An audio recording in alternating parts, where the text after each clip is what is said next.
Welcome to the New Chemist podcast. We're glad you're listening. Feel free to download this podcast on Spotify, Google Podcasts, and Apple Podcasts. Here on the New Chemist, we discuss chemistry, which simply put is the science of change, as well as the other sciences, careers, community, research, and COVID-19.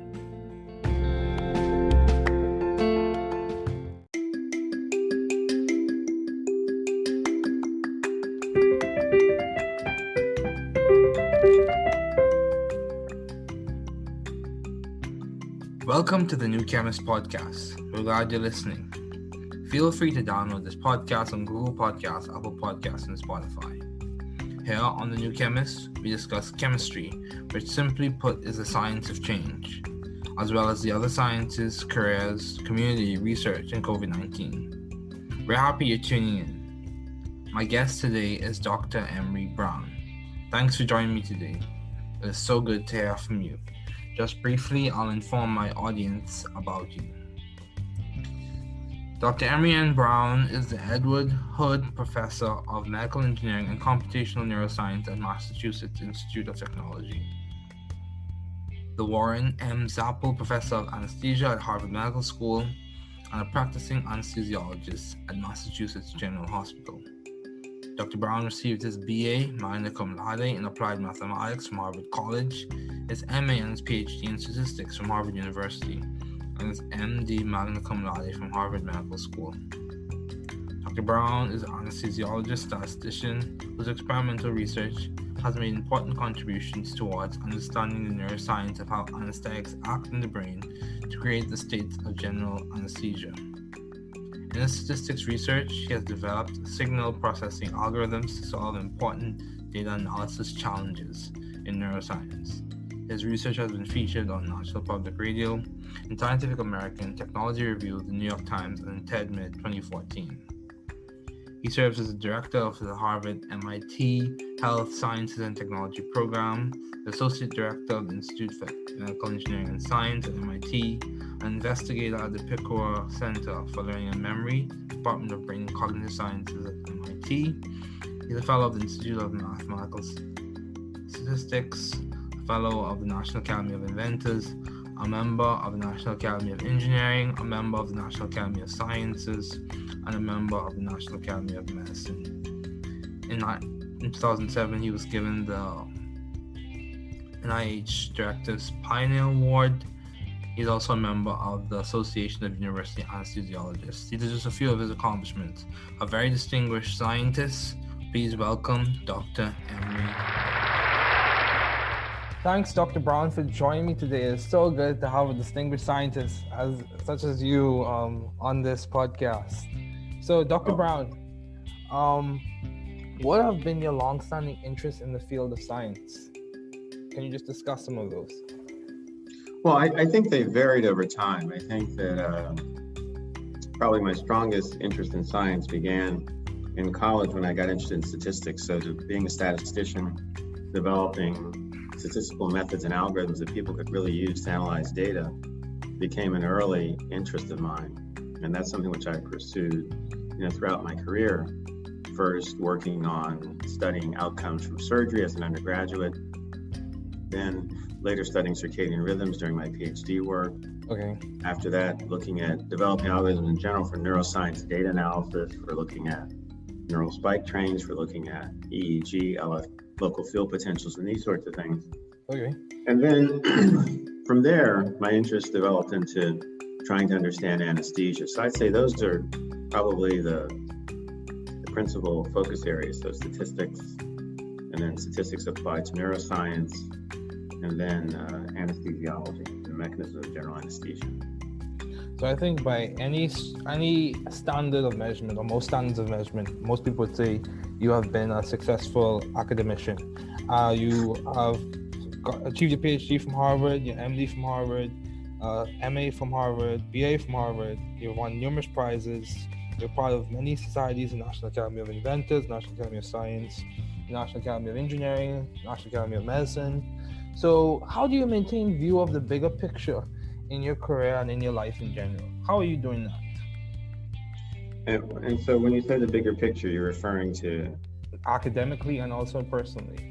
How do you maintain a view of the bigger picture in terms of like the overarching goals that you have set, your mission statement, your vision for your life? Well, I think that one of the things that I've tried to do is try to work on an important question. Okay. And what you find out with important questions is you can't solve them in 5 minutes. So that necessarily creates like a long trajectory. So for example, the problem of thinking on how does anesthesia work, and that's something which has been a question for now coming near 175 years. And so picking part of that and going after it, you know, it's something which is going to be, it's a challenging question. And if you're able to solve it, it's going to have broad implications, not only for taking care of patients, but also for neuroscience in general and science in general. So that's the sort of things I've tried to work on, like picking important questions. So as another illustration, in thinking about circadian rhythms are everywhere. They control our daily function. So the more we're able to accurately quantify how their properties, again, it has broad implications. So I guess the 2-sentence summary would be picking important questions and pursuing those important questions. Okay, yeah, that's good. That's good. So in what specific ways for the layman have you been adaptive and creative in the field of science? What specific ways? I know you work with anesthesia, I know you've been a statistician. What specific ways have you added your flair to those fields? Well, I think that if we start with like the circadian rhythms, I think right there was the main thing that I did was in looking at the data that were being recorded at those times, like looking at core temperature rhythms to track the circadian system in patients or in study subjects. I worked to give an accurate description of those oscillations. Okay. So trying to make the model capture the structure and the data as accurately as possible, and using what we call harmonic regression techniques to do that. But then not just stopping there, but developing a full inference framework. So you could measure the aspects of the rhythm, say the period, the amplitude, and then from there be able to make statements of uncertainty about, how confident we were about the characterizations that we came up with. Wow. So that allows you to have an inference framework. And then going on to some of the other work, like looking at neuroscience data, the same idea in principle, but there's a key concept there that I was able to take advantage of and use, and I've continued to use throughout my career, and that is neuroscience data, because you're recording from the brain and central nervous system, is dynamic. It changes over time.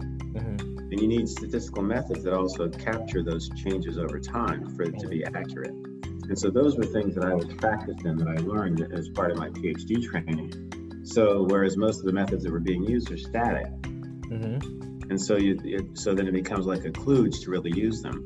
So by starting from a framework where I already had methods that were dynamic, that capture phenomena that change over time, I was able to develop more accurate descriptions of those sorts of data as well. So in other words, really understanding the properties of the data, that really what the essential elements of the problem are. I think that's something which I tried to focus on, and that's yielded me some measure of success to date. Yeah, I would say so too. It did. So, how have you sort of found the right environment for you to thrive scientifically and intellectually? I think a lot of people aim or aspire to be at institutions such as Harvard and other institutions as well. So how did you know that was the right environment for you to thrive in scientifically and intellectually? Well, I can't say that I knew it. I mean, I think I was just like any other student starting off at, like Harvard, really in many respects impressed by what the institution had to offer.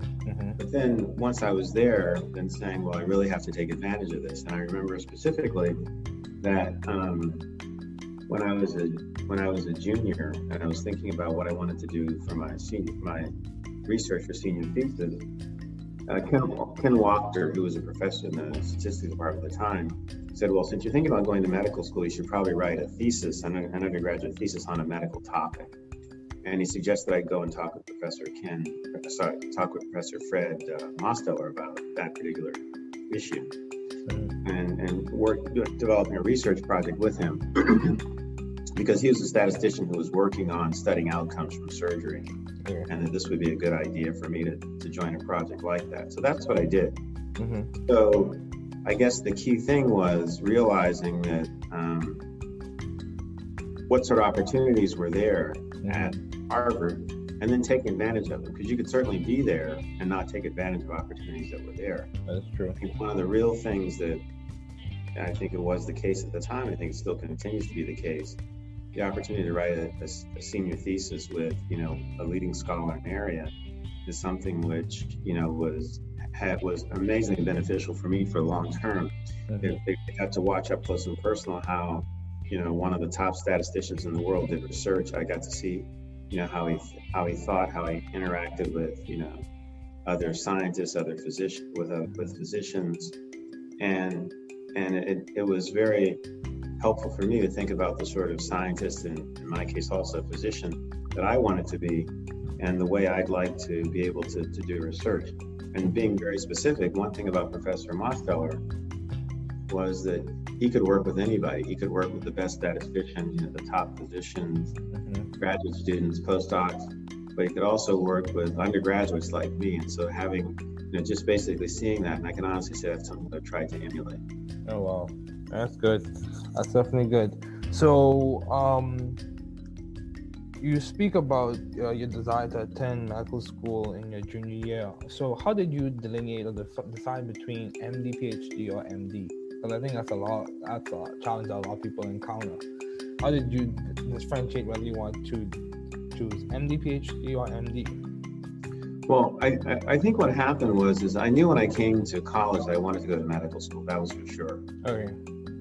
And I can't remember exactly whether it was in my sophomore year or earlier that I decided I wanted to do a PhD also. Okay. And once I really fell in love with statistics, which was between sophomore and junior year, I decided I wanted to do my PhD in statistics because I really liked statistics. It was just very powerful paradigm, very powerful framework, was and still is. And I just wanted to master that. And I thought that, but I also wanted to be a physician. And I thought, as opposed to just compromising and doing one or the other, why not do both? And that was how I just made the decision, which was a fairly avant-garde idea at the time, because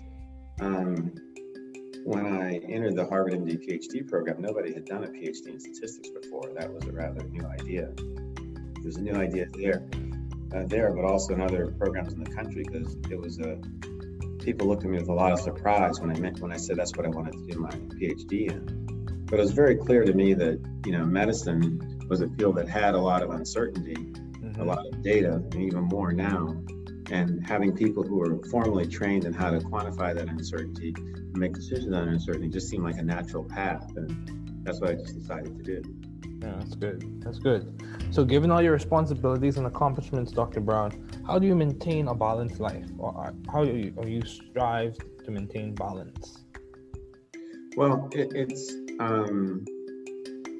I think, family is first. There's no question about that. Yeah. And, the accomplishments are basically no fun, and they have no luster, if your family isn't well taken care of and your family isn't happy. So, we spend a lot of time, on, downtime on the weekends, vacationing, during the summer, spring, when the kids were younger, sort of making sure we took, vacations during the 4 seasons.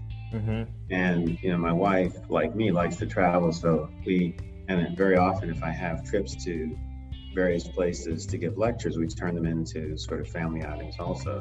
Okay. So by doing that, it's made it possible to, pursue activities that are relevant to my career, but also to make sure that, I'm not losing sight of my family. Yeah, that's good. Priorities, having priorities. I've heard that in several interviews that having priorities that they do complement to maintaining balance. So what would you attribute to your success as a pioneer in the field, Dr. Brown? What would you attribute, what characteristic, what was it your upbringing as a child? Was it your time at Harvard, or was it your belief system, your perspective on life? What would you say has complements your success as a pioneer in the field? Would it be mentorship? I think that my parents and my family deserve tremendous credit for, sort of setting me on the right track. And so, for example, both of my parents were teachers. They felt that education was very important. Okay. Anytime I wanted to do something or pursue something, they were always behind me. And then, my brothers were always very, very good in school also. Okay. And so people would always say, well, you're going to be as good as your brother, sort of things. That also created a certain amount of incentive. But not only my brothers, but my cousins too. They were also really very good in school. And so in other words, there were a number of sort of role models around, which Wow. I don't think we use that term then. We didn't think of them that way, but there were people you wanted to be like. So now we would call them role models, right? Okay. But, one of my cousins, Robert Brown, who went to, Carnegie Mellon, was a star basketball player, honor student. And he was always sitting around reading books, during the summer. I mean, that's the image that I had of him. Or one of my cousins who was, what was, when we were kids, was teaching us lines from HMS Pinafore, that sort of thing. Wow. And so the idea, so being smart was cool, essentially. I think I really remember that idea. Like the smarter you were in this environment around our family, kind of like, the cooler you were. Wow. So, and so I think that kind of instilled this in me. Or for example, like my oldest brother was a very good writer, and my middle brother was a physicist.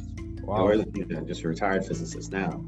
So again, it didn't seem like that at the time, but they were implicitly setting bars, for me to try to jump over. Wow. Just by what they were doing, by example. So I think those are the origins, and then realizing once you had opportunities, you took advantage of them. Yeah. Then you have some serendipity. You have some people who realize that you have, potential, and they try to help you realize it. Like my language teacher at Exeter, Mr. Baggio, who spoke like 5 languages, and so I wanted to be like Mr. Baggio, try to be as proficient in as many languages as he was. Yeah. Or for example, when I was an undergraduate at Harvard, one of the anesthesiologists there, Dr. Jack McPeak, took an interest in me. He was one of my thesis advisors, and he's the first person who took me to the operating room. And then, several years later, when I decided to go into anesthesiology, I was able to turn to him and get advice, and he helped me, arrange to take, a rotation in anesthesiology, and decided that that's what I wanted to go into. Wow. So in addition to, so it's a number of things. It's not just like any one thing. That's fair. But,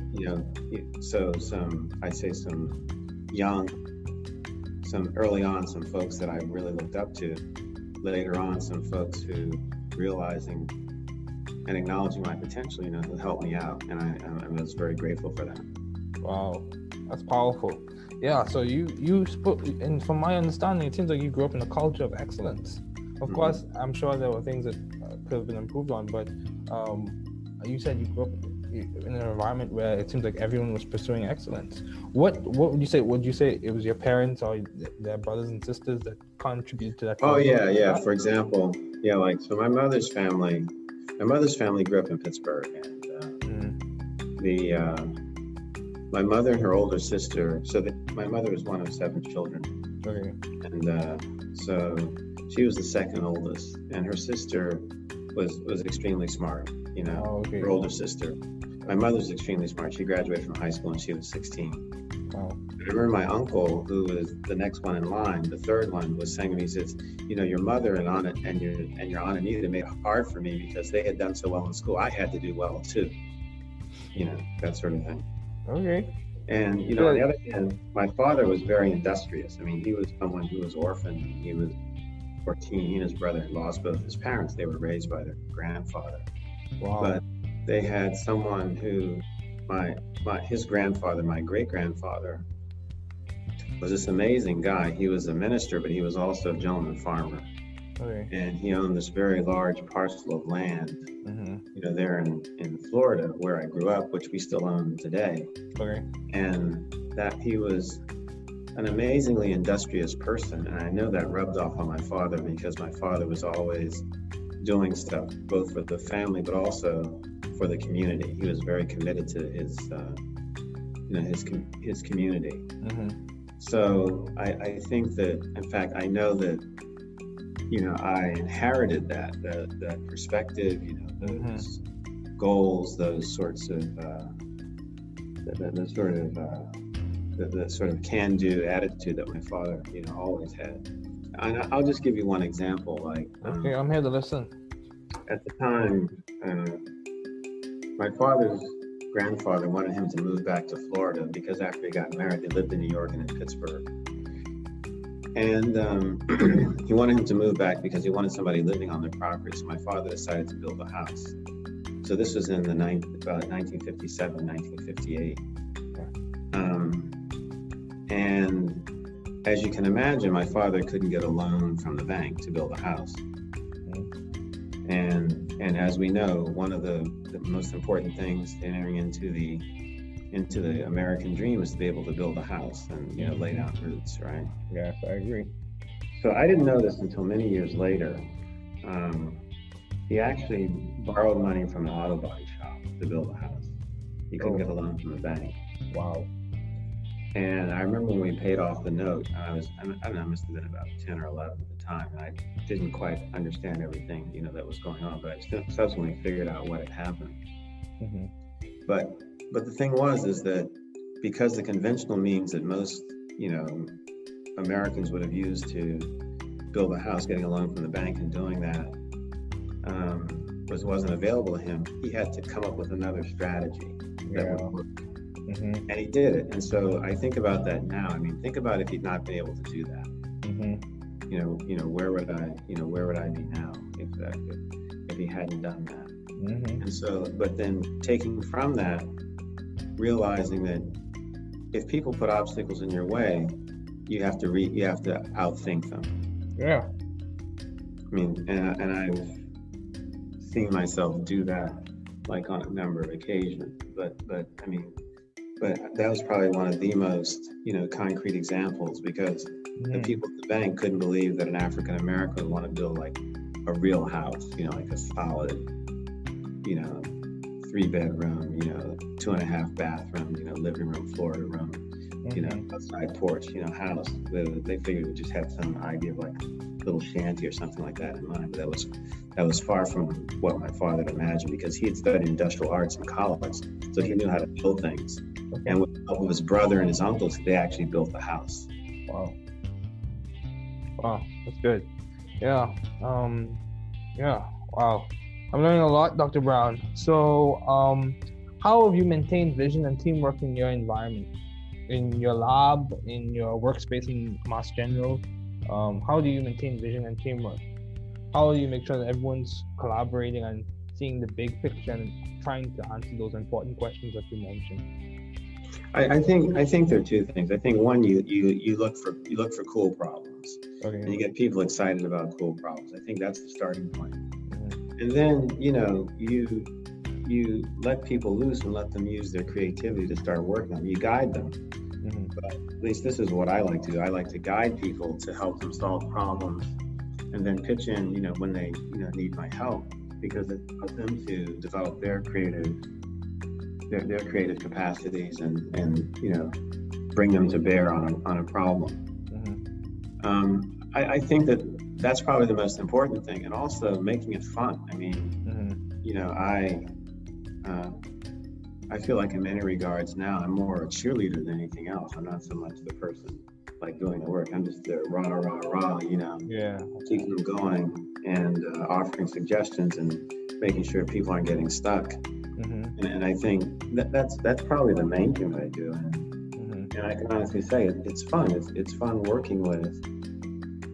It's watching people who are many years my junior master concepts that I didn't master until I was like maybe 20 years older than they were. Like, wow, they know this stuff already. You can only imagine what they can do, what they'll be able to do, going on into the future. Mm-hmm. And so just sitting there marveling at that and trying to facilitate that is a real pleasure. And I try to keep that going on a day-to-day basis. Okay, wow. So as we start to wrap up, you mentioned how being smart was cool. I can be wrong with this. However, I'm not sure if that's the prevailing message in many instances or in many circles. So what would you say could complement a change in that dynamic, where it's not just the athletic environments that have a lot of attraction to them for young people, but academic environments as well? How can we make that a more prevailing message, that intellectual curiosity and intellectual development is worth the time and effort? Yeah, I mean, I think we really have to. I mean, I'm clearly biased because I'm an academic, I'm in science, and I feel strongly that people should know about academics and science and those sorts of things. But I think that I'm indebted to you for taking time to talk to somebody like me to allow me to tell my story. Because it's more exciting to hear about Jason Tatum having scored 50 points and won the game for the Celtics than about what I'm doing. So and that's just the realities of it. That's true. However, being able to, like, for example, I have three after my father, I have like three additional heroes in mathematics. One is Benjamin Banneker, the black mathematician who laid out DC. He's the first person to really characterize the cycles of the circadia, the insects which come out every 17 years. So he was really, and he did this over something like 4 or 5 cycles. So he started when he was 17. Okay. And so he was probably the country's first data scientist when you think about it. Or another person is Katherine Johnson. When I learned about her, I was just like blown away. Basically the woman mathematician, African-American woman mathematician, who worked out the flight trajectories for the early Mercury and I think also Gemini space missions. I mean, just think about it. She did the calculations by hand. Yeah, that's true. I mean, that's just like unreal.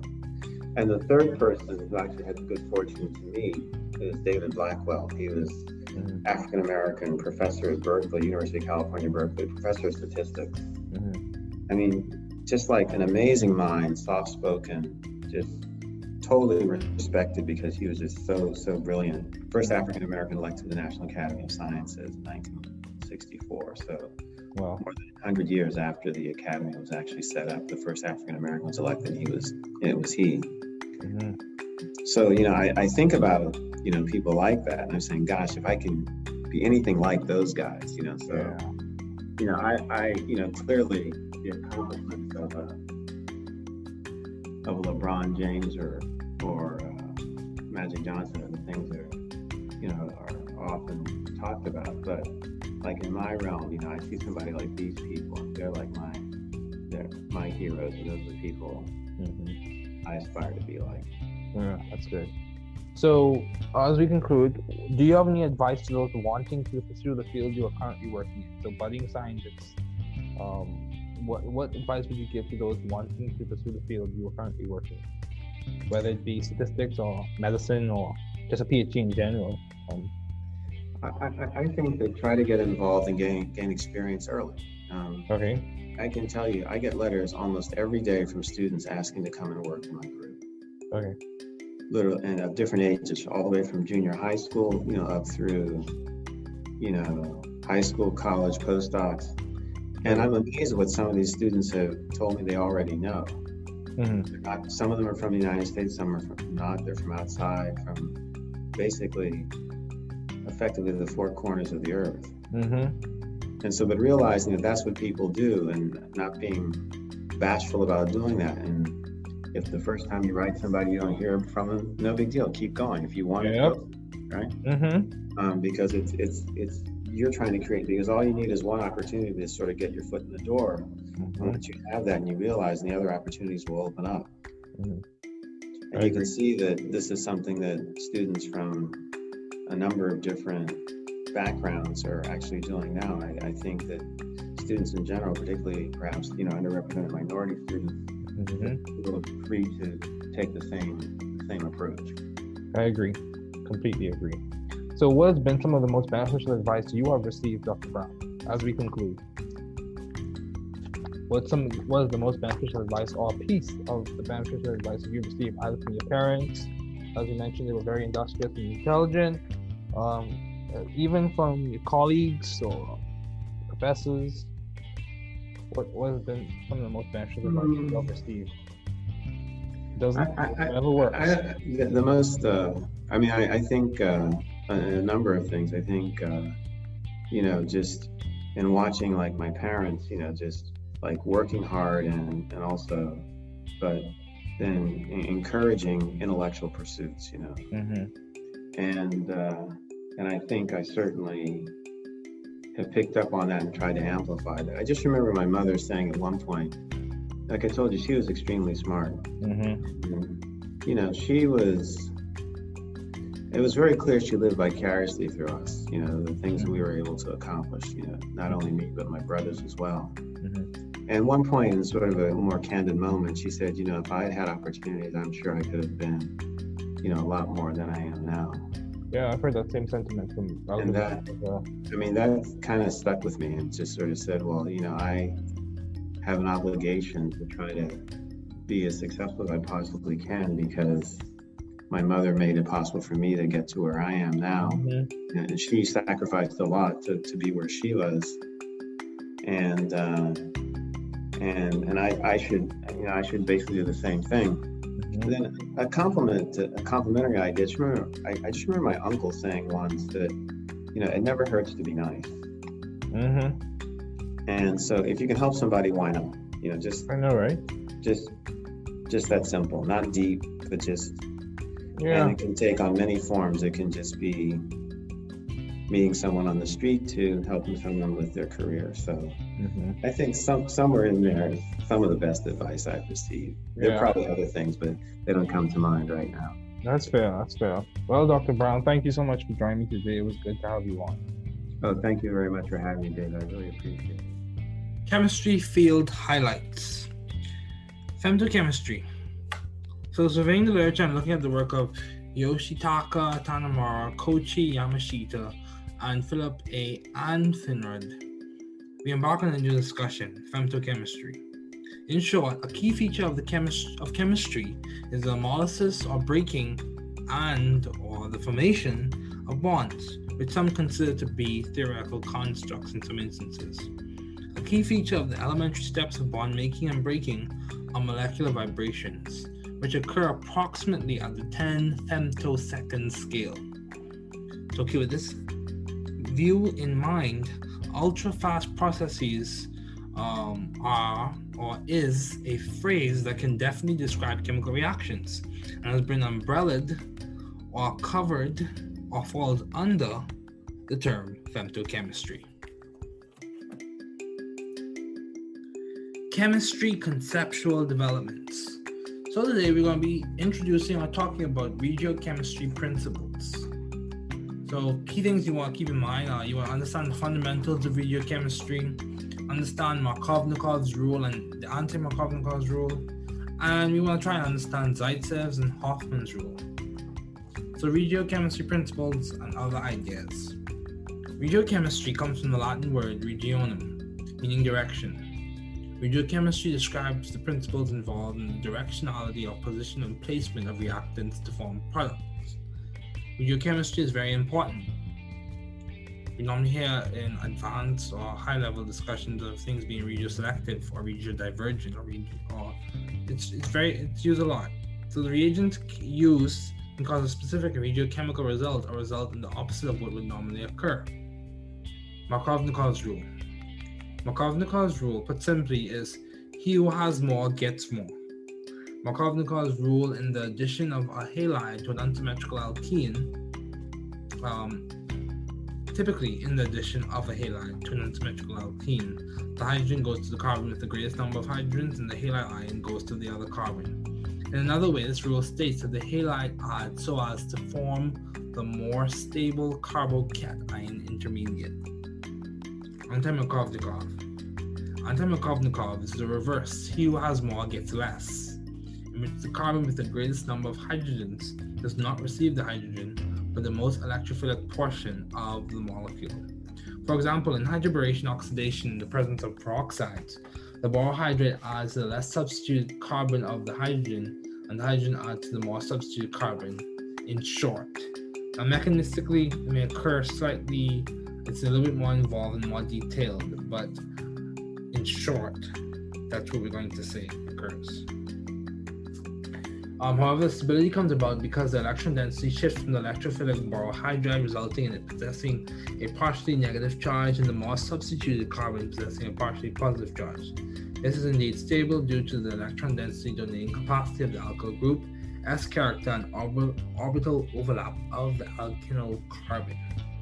The alkynyl group with the alkyl or electron donating substituent provides stability.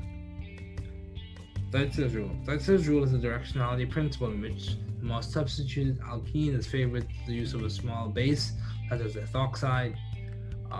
Zaitsev's rule is very significant and aids in predicting products and elimination reactions. Hofmann's rule. Hofmann's rule is another directionality principle in which the less substituted alkene is favored to the use of a huge or large base, such as straight butoxide. Hofmann's rule is also very significant and aids in predicting elimination reactions. Hammond-Leffler postulate.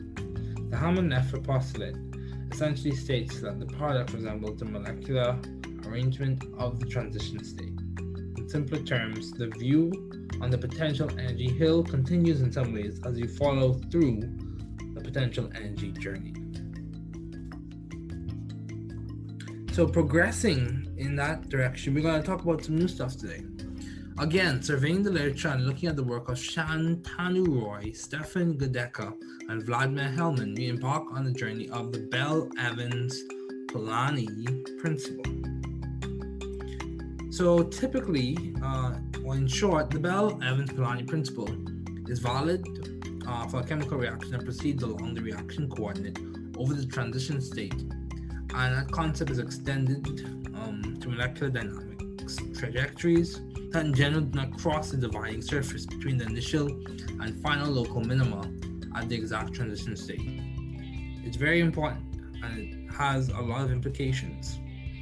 It's a conceptual tool in physical chemistry, and we have come to understand that this principle can be used to improve the efficiency of existing molecular dynamics based methods by tuning the energy of these molecular dynamic trajectories.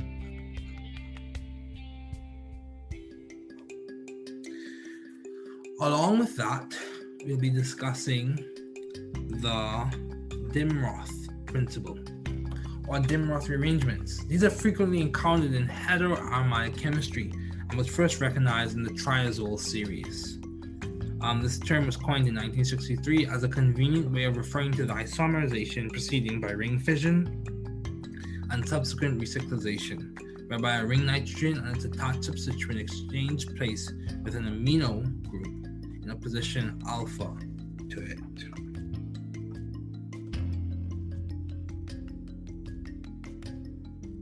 Moving right along, we'll discuss a mechanistic highlight. Today we'll be talking about the Suzuki cross-coupling reaction. The Suzuki cross-coupling or the Suzuki-Miura cross-coupling is a type of palladium catalyzed cross-coupling reaction. CC bond formation using aryl halides and organoboronic acids. It is one of the most important reactions in synthetic organic and medicinal chemistry. There are two suggested pathways. The oxo-palladium pathway is a preferred mechanism, as some may say, and the boronic pathway is another description of what occurs. Of course, these occur through catalytic cycles, and this reaction was likely first described around 1979. In 2010, Akira Suzuki, jointly with Richard F. Heck and Ichi Negishi, received the Nobel Prize in Chemistry for the development of palladium catalyzed cross-coupling reactions. Wrapping up the highlight section, we'll talk about Nobel highlights. So Svante Arrhenius. Svante Arrhenius was born on February 19th, 1859, near Uppsala, Sweden. He received the Nobel Prize on December 10, 1903, in recognition of his theory of electrolytic dissociation. His father, Savant Gustaf Arrhenius, held a position at the University of Uppsala. His uncle, Johan Arrhenius, was a botanist, writer, and a longtime secretary of the Swedish Agricultural Academy in Stockholm. Savant Arrhenius was an outstanding student in school. He learned reading and arithmetic at a very early age, and in his secondary school excelled particularly in mathematics and physics. His physics teacher was M. Flederis, author of the most popular contemporary Swedish secondary school physics textbook. His university degrees were all from the University of Uppsala. Definitely a chemist that worked hard. This ends the session of highlights for this podcast episode. Thanks for listening. We're glad you were able to tune into this podcast. Once again, this is The New Chemist, where we discuss chemistry, which simply put is the science of change, as well as the other sciences, careers, community, research, and COVID-19. Thanks again for listening. Note, the views on this podcast represent those of my guests and I.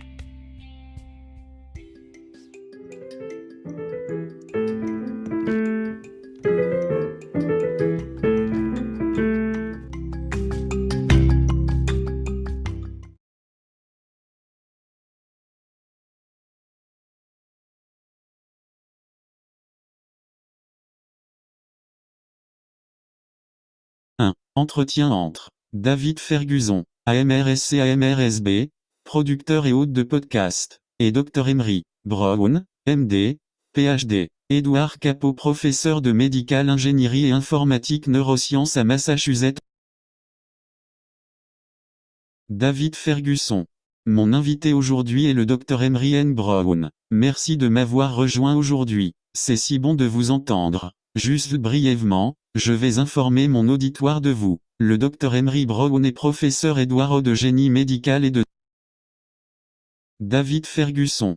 Le professeur Warren Monsieur Zapple d'anesthésie à la Harvard Medical School et un anesthésiste praticien au Massachusetts General Hospital. Le Dr Brown a obtenu son BA, Magnum Cum Laude, en mathématiques appliquées du Harvard College, sa maîtrise et son doctorat en statistique de l'Université de Harvard et son MD Magna Cum Laude de la David Ferguson. Le Dr Brown est un anesthésiologiste, statisticien dont la recherche expérimentale a apporté d'importantes contributions à la compréhension des neurosciences sur la façon dont les anesthésiques agissent dans le cerveau pendant l'état d'anesthésie générale. Dans ses recherches en statistique, il a développé des algorithmes de traitement du signal pour résoudre d'importants défis d'analyse de David Ferguson. Ses recherches ont été présentées sur National Public Radio, dans Scientific American, Technology Review of the New York Times et TED-Med 2014. Il est co-directeur du Harvard and Health Science and Technology Programme, directeur associé de l'Institute for Medical Engineering. David Ferguson. Département du cerveau et des sciences cognitives, OMI. Il est membre de l'Institute of Mathematical Statistics, membre de l'Académie nationale des inventeurs, membre de l'Académie nationale d'ingénierie, membre de l'Académie nationale des sciences et membre de l'Académie.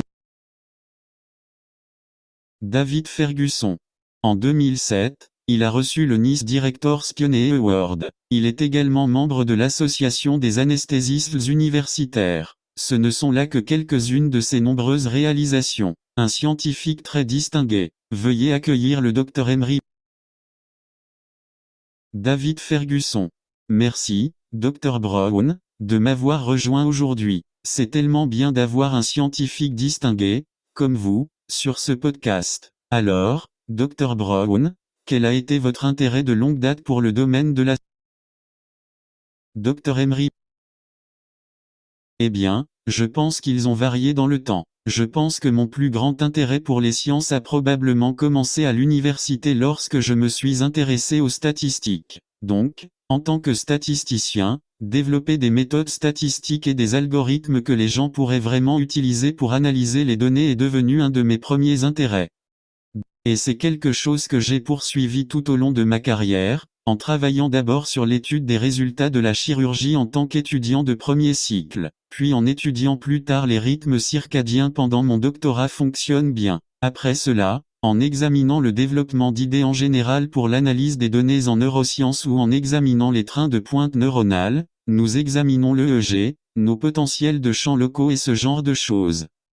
Et puis à partir de là, mon intérêt s'est développé pour essayer de comprendre l'anesthésie. Je dirais donc que ce sont probablement les principaux domaines d'intervention, ceux des statistiques puis des statistiques appliquées aux neurosciences puis à l'anesthésiologie, aux mécanismes de l'anesthésie générale. David Ferguson. Donc, je pense que selon n'importe quel critère de mesure, ou la plupart des critères de mesure, la plupart des gens diront que vous avez été un universitaire à succès, que vous avez obtenu votre doctorat de Harvard, votre MD de Harvard, MA de Harvard, BA de Harvard, vous avez remporté de nombreux prix. David Ferguson. Vous faites partie de nombreuses sociétés, la National Academy of Inventors, la National Academy of Science, la National Academy of Engineering, la National Academy of Medicine. Alors, David Ferguson. Comment faites-vous cela? Dr Emery. Et donc quand vous parlez de l'image plus grande à laquelle vous faites référence. David Ferguson. Académiquement et personnellement, comment maintenez-vous une vue d'ensemble en termes d'objectifs globaux que vous vous êtes fixés, de votre énoncé de mission et de votre vision de votre vie? Dr Emery. Eh bien, je pense que l'une des choses que j'ai essayé de faire est d'essayer de travailler sur une question importante. D'accord. Et ce que vous découvrez avec des questions importantes, c'est que vous ne pouvez pas les résoudre en 5 minutes. Donc ça crée forcément comme une longue trajectoire. Dr Emery.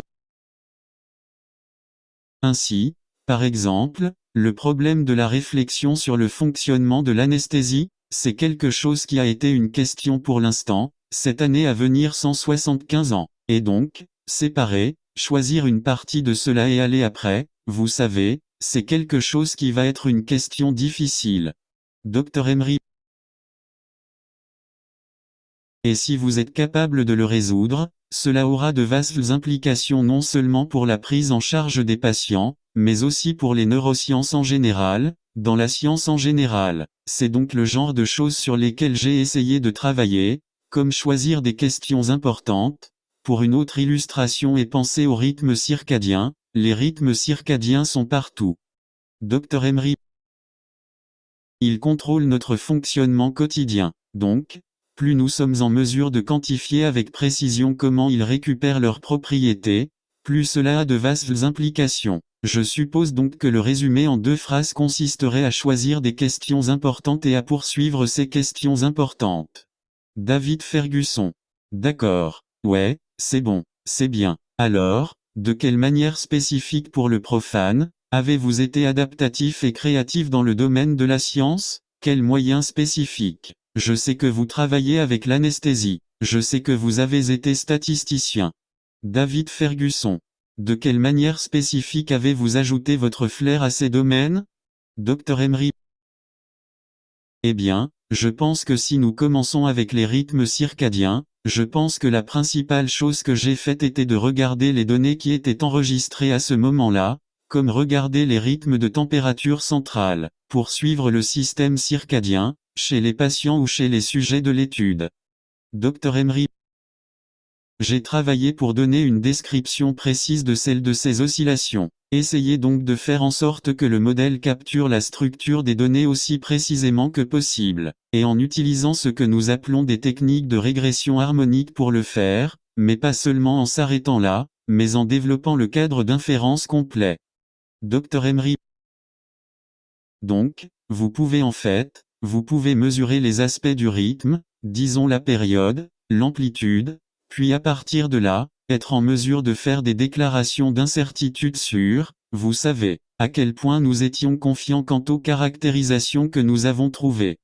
Dr Emery. Eh bien, Cela vous permet d'avoir un cadre d'inférence et de passer ensuite à d'autres travaux, comme l'examen des données de neurosciences. La même idée dans le principe, mais il y a là le concept clé dont j'ai pu profiter et utiliser, et que j'ai continué à utiliser tout au long de ma carrière. Dr Emery.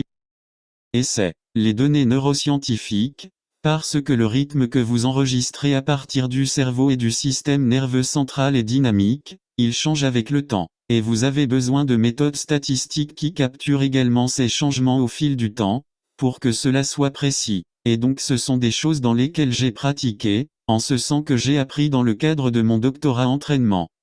Dr Emery.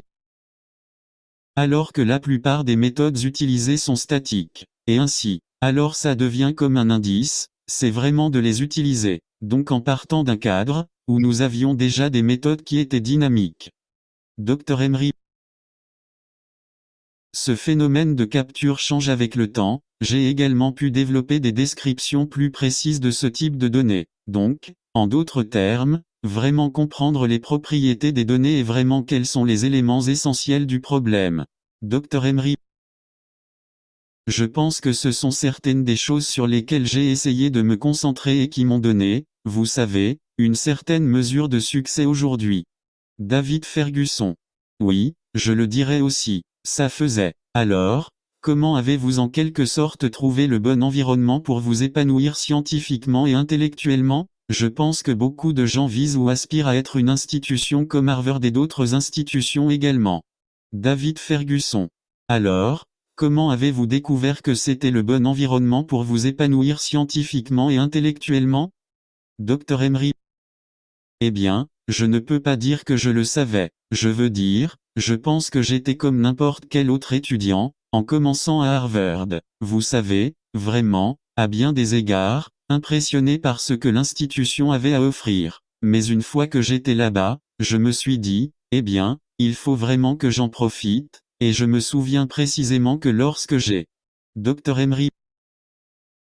C'était quand j'étais junior et que je réfléchissais à ce que je voulais faire pour mon senior, ma recherche, la thèse senior, quand Wachter, qui était professeur au département de statistique à l'époque, a déclaré, eh bien, puisque vous songez à aller à l'école de médecine, vous devriez probablement rédiger une thèse de premier cycle sur un Dr Emery. Sujet médical, et il m'a suggéré d'aller parler avec le professeur Fred Mostellet de cette question particulière, et a fini par développer un projet de recherche avec lui parce qu'il était un statisticien qui travaillait sur l'étude des résultats de la chirurgie. Dr Emery. Et ce serait une bonne idée pour moi de rejoindre un projet comme celui-là. C'est donc ce que j'ai fait. Donc je suppose que l'essentiel était de comprendre cela. Quel genre d'opportunité y avait-il à Harvard et en profiter ensuite parce que vous pouviez certainement être là et ne pas profiter des opportunités qui s'y trouvaient. Dr Emery. C'est vrai, je pense que l'une des vraies choses que je pense que c'était le cas à l'époque, je pense que cela continue d'être le cas. L'opportunité de rédiger une thèse senior avec un domaine universitaire de premier plan est quelque chose qui a été incroyable et bénéfique pour moi à long terme. Dr Emery. J'ai dû observer de près et personnellement comment, vous savez, l'un des meilleurs statisticiens au monde a fait des recherches. J'ai pu voir comment il pensait, comment il interagissait avec d'autres scientifiques et avec des médecins. Et il m'a été très utile de réfléchir au type de scientifique, dans mon cas, également médecin et Dr Emery.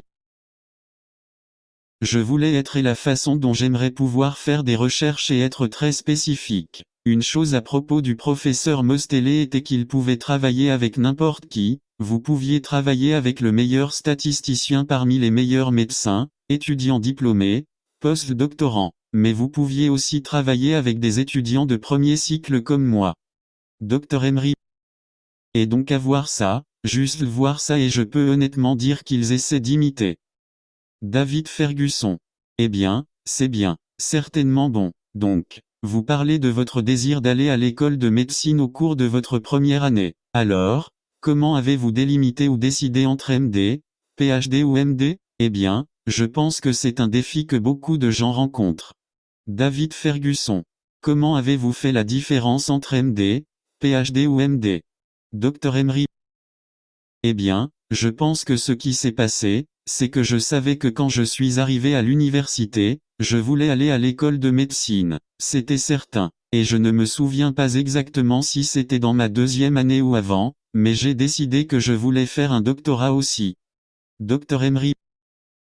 Et une fois que je suis vraiment tombé amoureux des statistiques, entre la 2e et la 1re année, j'ai décidé de faire mon doctorat dans les statistiques parce que j'ai juste aimé, j'ai vraiment des statistiques. C'était juste un paradigme très puissant et un cadre très puissant. Dr Emery.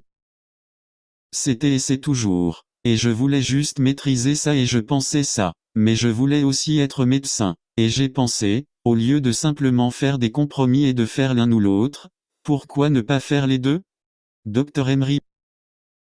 Et c'est ainsi que j'ai pris la décision. C'était une idée assez avant-gardiste à l'époque, car lorsque je suis entré au Harvard MD PhD programme, personne n'avait fait de doctorat en statistique auparavant, et c'était une idée plutôt nouvelle. Dr Emery. Il y avait une nouvelle idée là-bas, mais aussi dans d'autres programmes du pays parce que, les gens m'ont regardé comme un peu surpris quand j'ai dit, c'est ce que je voulais faire, mon doctorat en Dr Emery. Mais il était très clair pour moi que la médecine était un domaine qui avait beaucoup d'incertitudes, beaucoup de données et encore plus maintenant. Et avoir des gens qui sont formellement formés et comment quantifier cette incertitude, prendre des décisions sur l'incertitude, semble être une voie naturelle. Dr Emery. Et c'est pourquoi j'ai juste décidé de le faire. David Ferguson. Ouais, c'est bon, c'est bien. Donc, compte tenu de toutes vos responsabilités et de vos réalisations, Dr Brown, comment maintenez-vous une vie équilibrée ou comment vous efforcez de... Dr Emery. Eh bien vous savez, je pense que la famille passe avant tout, cela ne fait aucun doute. Et, vous savez, les réalisations ne sont fondamentalement pas amusantes. Et ils n'ont pas d'éclat. Vous savez, si votre famille est bien prise en charge, votre famille n'est pas heureuse. Dr Emery. Donc, vous savez, nous passons beaucoup de temps vous savez, des temps d'arrêt les week-ends en vacances, vous savez, pendant l'été, le printemps, quand les enfants étaient là, quand les enfants étaient plus jeunes et en quelque sorte pour nous assurer, nous avons pris vacances. Dr Emery. Et ma femme, comme moi, aime voyager. Donc, nous et très souvent si j'ai des voyages dans divers endroits pour donner des conférences, nous les transformons également en sorties en famille. David Ferguson. D'accord. Dr Emery. Donc en faisant ça, ça m'a permis d'exercer des activités qui sont pertinentes pour ma carrière, mais aussi de m'assurer, vous savez, que je ne perds pas de vue ma famille. David Ferguson. Oui, c'est une grande priorité. Donc, avoir des priorités qu'ils complètent, pour maintenir l'équilibre. Alors, à quoi attribueriez-vous votre succès en tant que pionnier dans le domaine du Dr Brown? Qu'est-ce que vous attribueriez? David Ferguson. Était-ce votre éducation quand vous étiez enfant? Était-ce votre passage à Harvard? Ou était-ce votre système de croyances? Ou votre vision de la vie? Selon vous, qu'est-ce qui a complimenté votre succès en tant que pionnier dans le domaine? Serait-ce du mentorat? Dr Emery. Je pense que mes parents et ma famille méritent un énorme crédit pour m'avoir en quelque sorte mis sur la bonne voie. Et ainsi, par exemple, mes 2 parents étaient enseignants, ils estimaient que l'éducation était très importante. Dr Emery. Chaque fois que je voulais faire quelque chose ou poursuivre quelque chose, ils étaient toujours derrière moi. Et puis mes frères, nous sommes toujours très bons à l'école aussi, donc les gens disaient toujours, eh bien, vous allez être aussi bon que votre frère, et ce genre de choses a également créé une certaine motivation. Dr Emery. Mais pas seulement mes frères mais aussi avec mes cousins. Ils étaient aussi très bons à l'école et donc, en d'autres termes, il y avait ces sortes de modèles autour desquels je ne pense pas que nous ayons utilisé ce terme à l'époque, mais nous pouvons penser de cette façon. Dr Emery. Mais il y a des gens qui voulaient être comme, alors maintenant, les modèles d'appel, non, d'accord. Mais l'un de mes cousins, Robert Brown, qui est allé accent aigu à Carnegie Mellon, était un joueur de basketball vedette, étudiant avec mention, Et il était... Dr Emery. Je veux dire, je suis juste donc je veux dire, c'est l'image que j'avais de lui. Tu sais que j'avais un de mes cousins qui était, tu sais, qui, quand nous étions enfants, nous apprenions les répliques du HMS Pinafore, ce genre de choses. Dr Emery. Et donc l'idée d'être intelligent était cool. En gros, c'était ça. Je pense que je peux vraiment me souvenir de cette idée comme ça. Tu sais, plus tu étais intelligent dans cet environnement et autour de notre famille, tu sais. Dr Emery. Et donc je pense que cela m'a en quelque sorte inculqué un moi, par exemple, comme mon frère aîné est un très bon écrivain, et mon frère cadet était physicien ou physicien à la retraite maintenant. Encore une fois, cela ne semblait pas être le cas à l'époque, mais il mettait implicitement des barres pour que j'essaie de sauter par-dessus juste en. Dr Emery. Ce qu'il faisait, par exemple. Donc je pense que ceci, je pense que ce sont les origines, puis en réalisant qu'une fois que vous avez eu des opportunités, vous en avez profité. Ouais. Ensuite, vous avez une sérendipité. Vous avez des gens qui réalisent que vous avez du potentiel et ils essaient de vous aider à réaliser cela, comme mon professeur. Dr Emery. A exoté, qui parlait 5 langues. Et donc je voulais être comme, vous savez, essayer de maîtriser autant de langues que lui ou, par exemple, quand j'étais étudiant à Harvard, l'un des anesthésistes là-bas, le Dr Jack Mpea, s'est intéressé à moi. Dr Emery. Il était l'un de mes directeurs de thèse, et c'est la première personne qui m'a emmené au bloc opératoire. Et puis quelques années plus tard, quand j'ai commencé à aller en anesthésiologie, j'ai pu me tourner vers lui et me faire conseiller, et il m'a aidé à m'arranger pour prendre. Dr Emery. Une rotation en anesthésiologie et j'ai décidé que c'était ce que je voulais faire. Donc en plus, alors, c'est un certain nombre de choses, ce n'est pas n'importe quoi. Alors certains pourraient dire des jeunes, certains au début, des gens que j'ai vraiment admirés plus tard, des gens qui, réalisant et reconnaissant mon potentiel. Dr Emery. Aide-moi. Et j'en étais très reconnaissant. David Ferguson.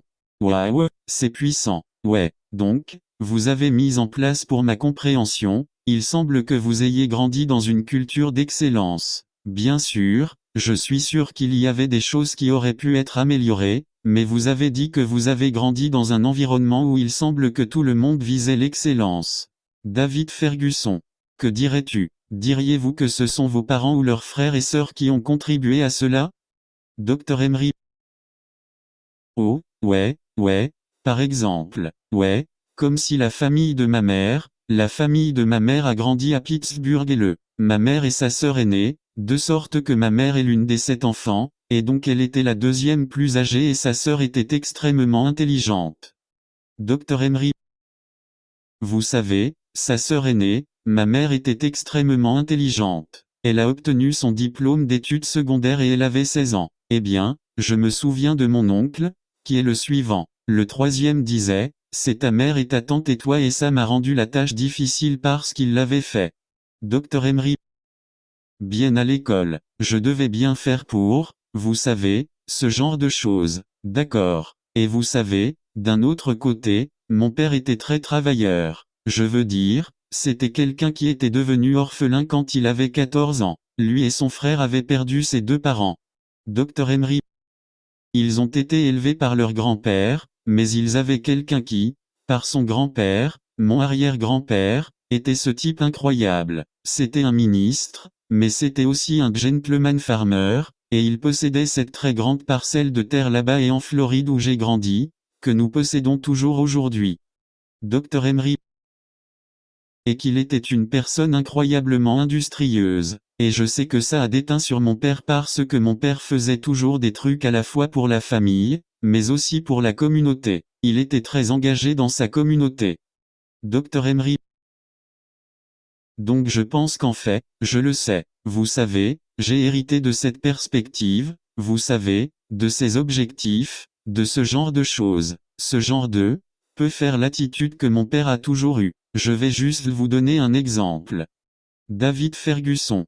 Je suis ici pour écouter. Dr Emery. À l'époque, le grand-père de mon père voulait qu'il retourne en Floride parce qu'après son mariage, il vivait à New York et à Pittsburgh, et il voulait qu'il revienne parce qu'il voulait que quelqu'un vive sur leur propriété, alors mon père a décidé de... Dr Emery.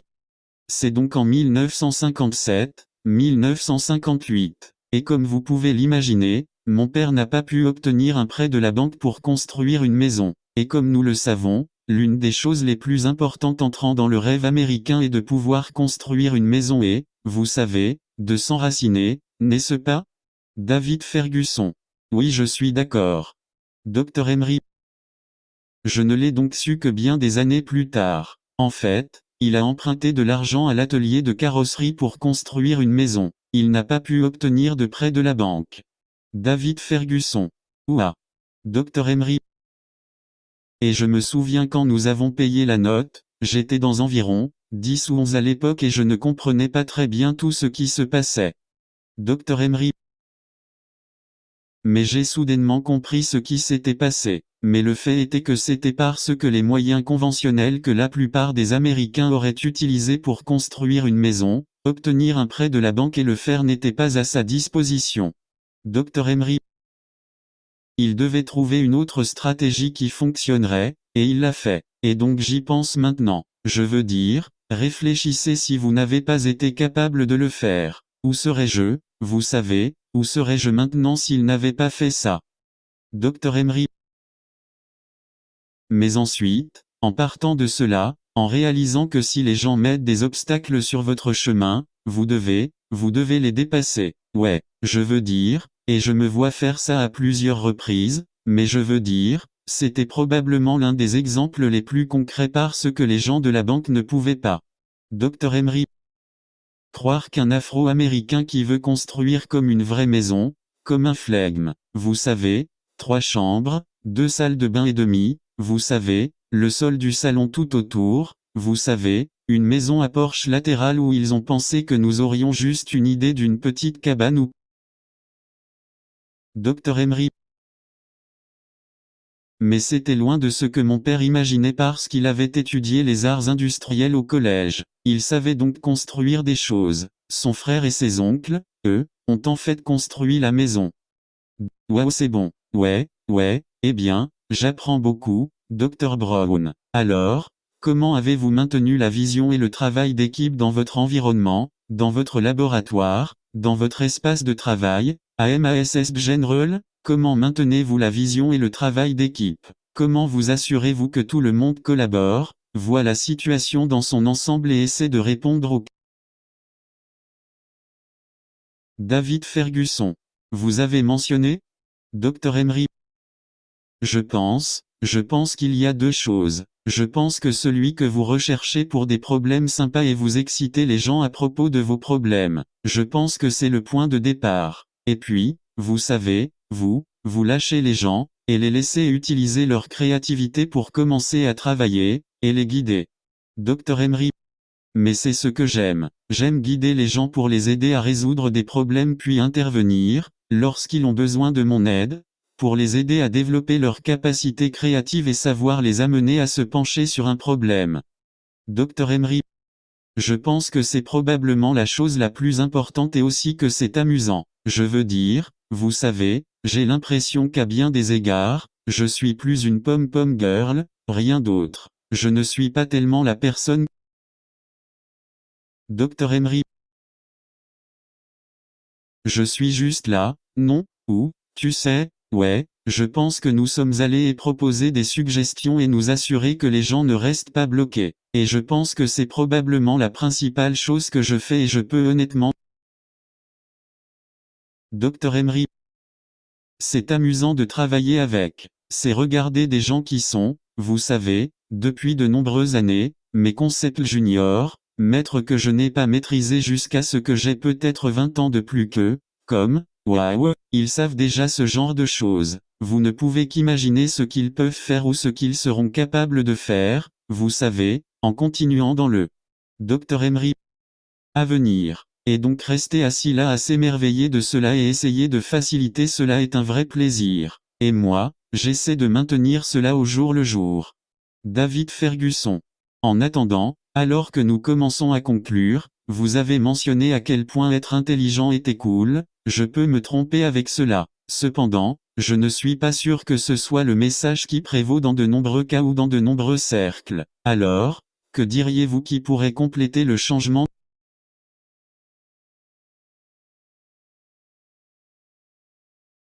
David Ferguson. Eh bien, il n'y a pas que les milieux sportifs qui attirent beaucoup les jeunes, mais aussi les milieux universitaires. Comment pouvons-nous en faire un message plus dominant? La curiosité intellectuelle et le développement intellectuel valent le temps et les efforts. Dr Emery. Ouais, je veux dire, je pense qu'on doit vraiment le faire. Je veux dire, je suis clairement biaisé par ce que je veux dire, je suis un universitaire et en sciences, et je sais que les gens devraient savoir des choses en sciences et ce genre de choses. Mais je pense que, vous savez, je vous suis redevable d'avoir pris le temps de parler à quelqu'un comme moi, de lui permettre. Dr Emery. Moi de raconter mon histoire. David Ferguson. Oh wow. Dr Emery. Parce que vous savez, vous savez quoi, c'est plus excitant de savoir que Jason Tatum a marqué 50 points et remporté le match pour les Celtics. Dr Emery. Vous savez, alors et c'est juste la réalité. David Ferguson. C'est vrai. Dr Emery. Cependant, vous savez, pouvoir aimer, par exemple, j'en ai 3 après mon père, j'ai comme 3 héros, des héros supplémentaires et des mathématiques. Un Benjamin Banneker, le mathématicien noir de DC. Il a été le premier à vraiment caractériser les cycles de ces circadies, ces insectes qui sortent tous les 17 ans. Dr Emery.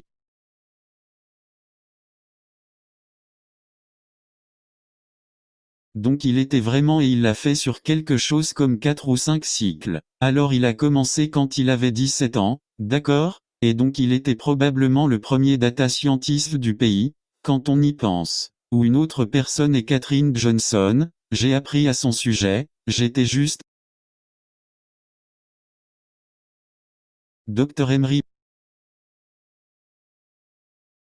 Fondamentalement, la femme mathématicienne afro-américaine qui a élaboré les trajectoires de vol pour les premières missions spatiales Mercury et je pense aussi Gemini. Je veux dire, pensez-y, elle a fait. David Ferguson. Eh bien, c'est vrai. Dr Emery.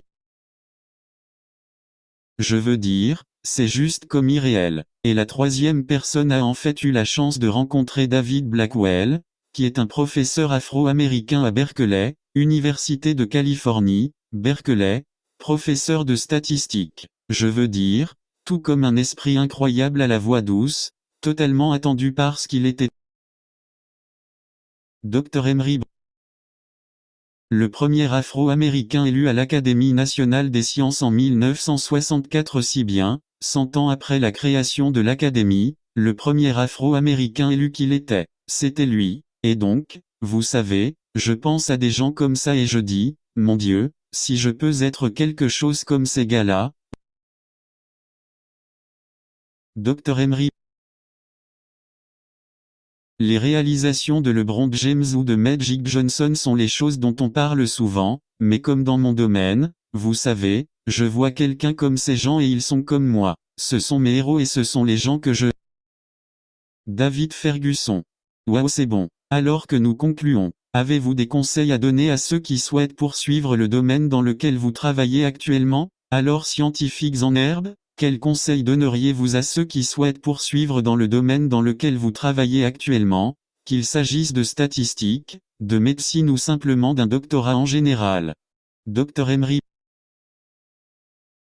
Je pense qu'ils essaient de s'impliquer et d'acquérir de l'expérience tôt. Je peux vous dire que je reçois presque tous les jours des lettres d'étudiants demandant de venir travailler dans mon groupe littéralement et d'avoir un âge différent depuis le collège, vous savez, jusqu'à, vous savez, les post-doctorants du lycée.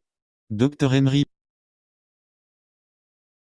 Et je suis étonné que certains de ces étudiants m'aient dit qu'ils savaient déjà que certains d'entre eux venaient des États-Unis. Certains ne le sont pas. Ils viennent de l'extérieur, des quatre coins de la Terre. Et donc, mais réaliser que c'est ce que font les gens et ne pas être timide à le faire, et si la première fois que vous écrivez quelque chose que vous n'entendez plus maintenant parce que, continuez si vous le souhaitez. David Ferguson. Droite. Docteur. Parce que c'est, vous essayez de créer parce que tout ce dont vous avez besoin est une opportunité de mettre un pied dans la porte. Une fois que vous avez cela et que vous réalisez que d'autres opportunités s'ouvriront, vous pouvez voir que c'est quelque chose que les étudiants de différents horizons font actuellement. Dr Emery. Et je pense que les étudiants en général, en particulier peut-être les étudiants des minorités sous-représentées, sont libres d'adopter la même approche. David Ferguson. Je suis d'accord, complètement d'accord. Alors, quels ont été les conseils les plus bénéfiques que vous ayez reçus, Dr Brown? En conclusion, quel a été le conseil ou le conseil le plus bénéfique que vous avez reçu de vos parents? Comme vous l'avez mentionné, ils étaient très industrieux et intelligents, même de la part de vos... David Ferguson. Quels ont été les conseils les plus bénéfiques? Dr Emery. Ce qui était le plus, je veux dire, je pense à un certain nombre de choses que je pense, vous savez, juste en regardant comme mes parents, vous savez, tout comme travailler dur et aussi mais ensuite encourager les poursuites intellectuelles, vous savez, et je pense que je certainement. Dr Emery.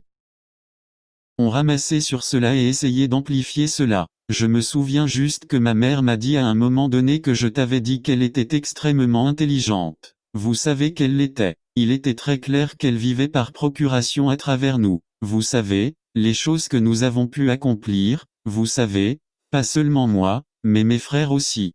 Dr Emery. Et un point et les moments les plus francs, dit-elle, vous savez, si j'avais eu des opportunités, je suis sûr que j'aurais pu être beaucoup plus que je ne le suis maintenant. David Ferguson. Ouais, j'ai entendu le même sentiment. Dr Emery. Cela aussi, je veux dire, ce genre de truc est resté avec moi et m'a juste dit, eh bien, tu sais, j'ai l'obligation d'essayer d'avoir autant de succès que possible parce que ma mère m'a permis d'arriver là où je suis maintenant, et elle a beaucoup sacrifié pour que je sois là où je suis. Dr Emery. Et je devrais, vous savez, je devrais essentiellement faire la même chose. Alors un compliment à une idée complémentaire. Je me souviens juste que mon oncle a dit une fois que, tu sais, ça ne fait jamais de mal d'être gentil. David Ferguson. Oui, je suis d'accord. Dr Emery. Et donc si vous pouvez aider quelqu'un à les gagner juste ce qu'il faut, juste aussi simple, pas profond, juste et vous pouvez prendre de nombreuses formes. Ça peut être juste rencontrer quelqu'un dans la rue pour aider quelqu'un dans sa carrière, donc je pense que quelque part là-dedans, certains des meilleurs conseils que j'ai reçus là-bas, probablement d'autres choses, mais... Dr Emery. Ils ne viennent pas à l'esprit en ce moment. David Ferguson. C'est juste. C'est juste. Eh bien, Dr Brown, merci beaucoup de m'avoir rejoint aujourd'hui. Dr Emery. Merci beaucoup de m'avoir invité, David. J'apprécie vraiment cela. Cette interview a été initialement enregistrée en 2021 sur The New Show.